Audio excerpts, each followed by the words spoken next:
Les 4 espions français détenus au Burkina Faso ont été libérés.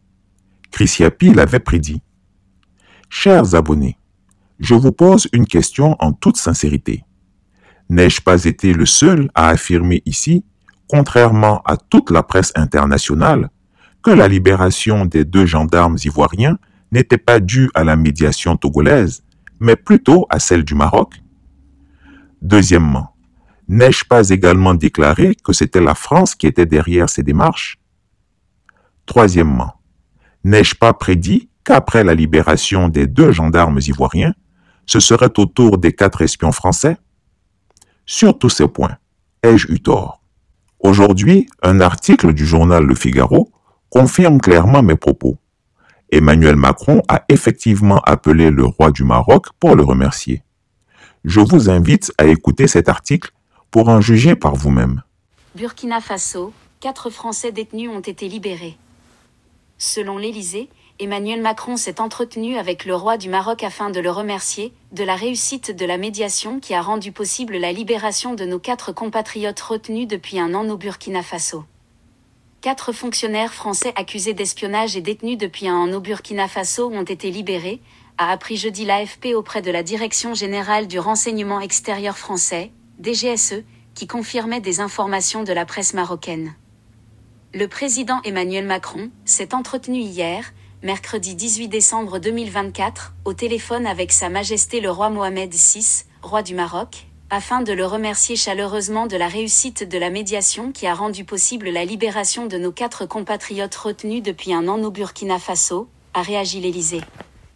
Les 4 hommes avaient été interpellés dans la capitale burkinabé le 1er décembre 2023 et étaient présentés par les autorités comme des agents de la DGSE.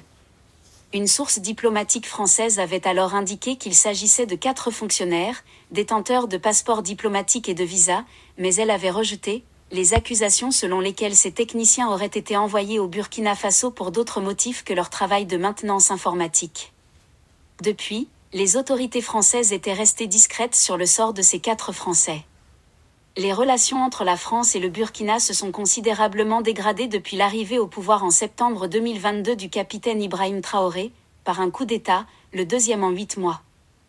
L'ambassade française n'est plus dirigée que par un chargé d'affaires depuis que les autorités burkinabées ont obtenu le départ de l'ambassadeur Luc Alade. En avril, 2 conseillers politiques de l'ambassade ont été déclarés persona non grata pour activité subversive et priés de quitter le pays. Toutefois, les autorités burkinabées doivent rester vigilantes. Lorsque la France décidera de frapper le régime du Burkina Faso, le Maroc ne sera pas là pour les défendre.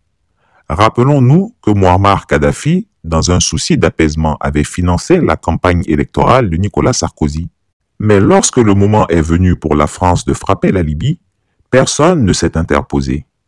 La France n'oubliera jamais qu'une de ses anciennes colonies a osé arrêter ses citoyens, qui plus est des agents de ses services de renseignement. Elle cherchera tôt ou tard à se venger. Il est évident que les espions français finiraient par être libérés, mais personnellement, j'aurais préféré que ce soit sous les auspices d'un pays fiable, capable de nous apporter de la plus-value. Peut-être la Chine. En tout cas, un pays membre du Conseil de sécurité des Nations Unies, qui, en temps voulu, aurait pu faire usage du droit de veto. Chris Yapi ne ment pas.